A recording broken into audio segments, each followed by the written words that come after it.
Indo era is over. First topic here, it is still about IESF 2023. Now, it has concluded 3 days ago. Philippines won 3-1 in the grand finals. We saw a lot of hate from the Indonesian teams, or not teams, sorry, Indonesian audience. We saw a lot of hate from the Filipino audience. We saw a lot of hate in general, right? From both countries here, just hating on each other. But we're not talking about that. We've already mentioned about those things in our streams. What I want to talk about is Mr. Cannon with his statement, with his video that he posted on IG, or I actually don't know where he posted this, but it's been all around the Indonesians FYP and probably Filipino FYP as well on TikTok and maybe even on Facebook for Philippines. Indo era is over. Indo era is over. Panay PH era kayo. Bawal ba na magmura? Let's go! Lakad na tatag, guys! He basically said in the video that, you know, Indo era is done, blah, blah, blah, is over.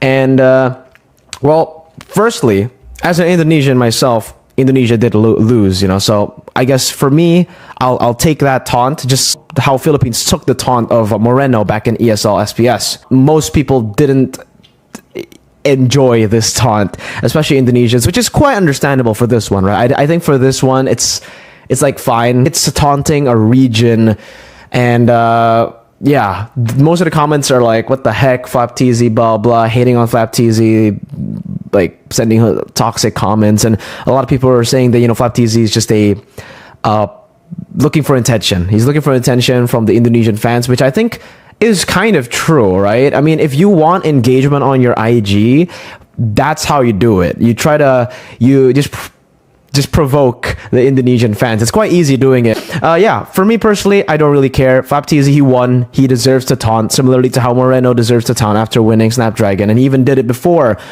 beating the PH teams. Well, sorry, gotta correct myself. Moreno didn't win Snapdragon. Emotional, damn it! It was a bit of a delusion in my head. But yeah. There you go. My 2 cents on that. Do I think FlapTzy is public enemy #1 of Indo? I think if he keeps on doing this, if he keeps on becoming like the villain, if he keeps on developing the villain persona when it comes to M5 as well, if he makes it to M5 and he continues to shit talk and trash talk and taunt, yeah, I think he can definitely be public enemy #1 of Indo, and that could be a very, very fun story arc to, you know, watch progress in the next few months of MLBB. Yeah, but that's it. Let me know what you think in the comment section down below of this whole, you know, the FlapTzy thing of saying Indo era is over. But you know, while we're on that point, I don't think we can even say it was Indo era. 3 months, we can't really say it's like Indo era, you know. It's what, 2 tournaments, MSC and Snapdragon, that were kind of back to back. So we'll have to see what happens in M5. We'll have to see what happens in MPLI, and then we can say if it's like Indo era or not. If Philippines ends up winning MPLI or M5, then I would say it's not really like an era. It's more of a back and forth, which is very much more competitive and very much more healthy. It's much more healthy with 2 regions continuously just battling it out. And honestly, for me as an Indonesian, you know, obviously I'm going to be rooting for Indonesia, but in M5 I would be happy to see like another region win it, you know.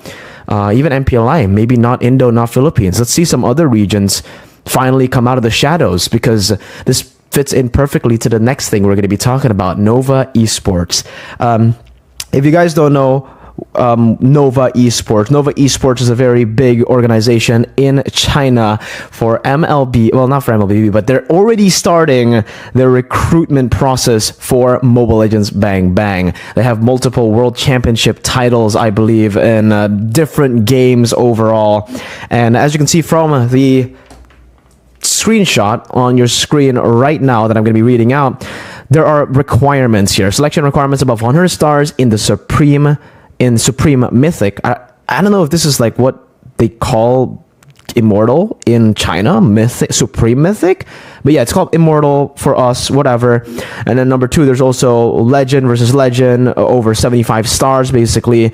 Basic requirements: proficient in Chinese, at least 18 years old, obey club management, have excellent quality, strong execution ability, and strong ability to withstand pressure, love the collective, take pride in the team, and have an outgoing personality. Number 5, no contract. So I think with the no contract thing, they are specifically just building this team for M5. If this team performs well at M5, then maybe they will be given a contract. But it only just shows you how dedicated the Chinese orgs are and how scary it is that everybody's already talking about them. If they join M5, if the rumors are true that M5 wildcard will have China, and then China wins the wildcard, gets the slot to M5, and somehow is able to win against top teams. I don't know. I don't think they can win the world championships, to be honest with you.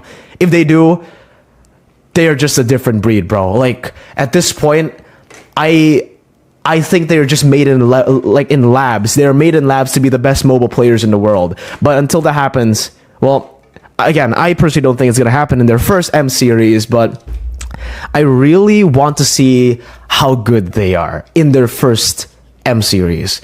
I think they should be able to beat teams. I don't know. You see, it's so confusing because they're even taking players from different mobile MOBAs out there in China. So they're going to have to adapt to MLBB. They're going to have to relearn the game in 3 months? November is going to be where the wild card is going to be held. So they have 2 months. They have 60 days to prepare.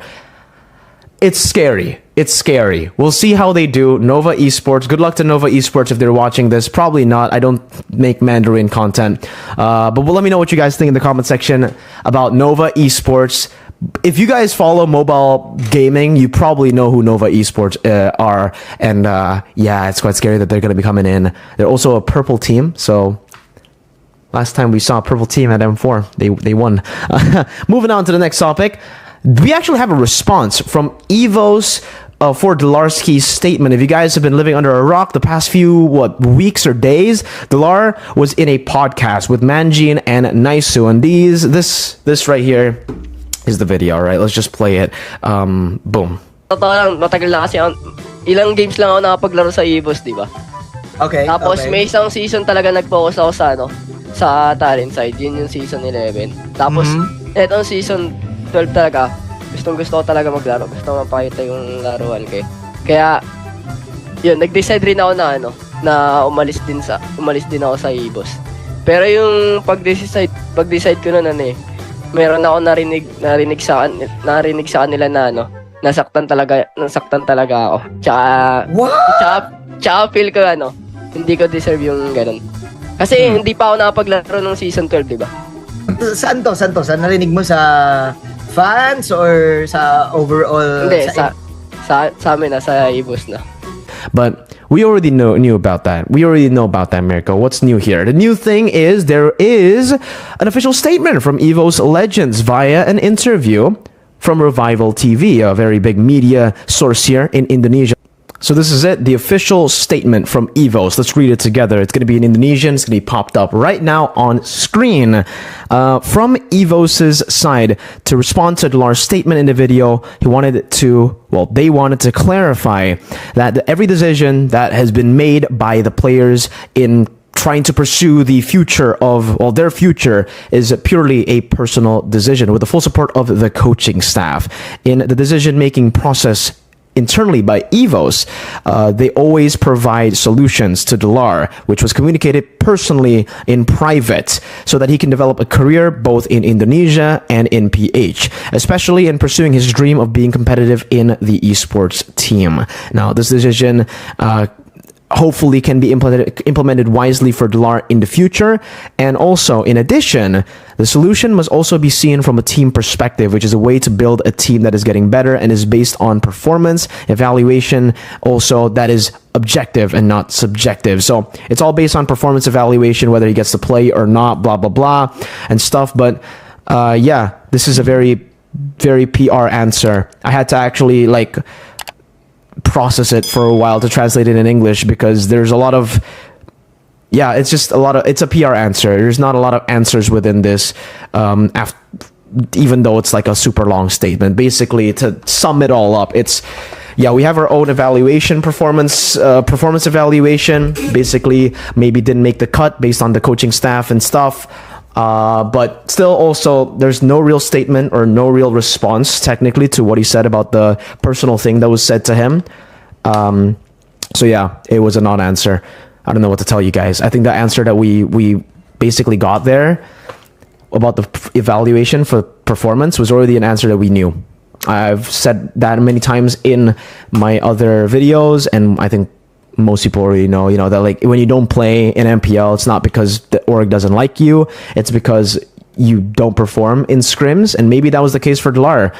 Yeah, still don't know what happened, and you know, the statement that was made that hurt Dlar. We'll see in the future, maybe if we we'll get to see that, or maybe no, maybe we don't get to see that at all.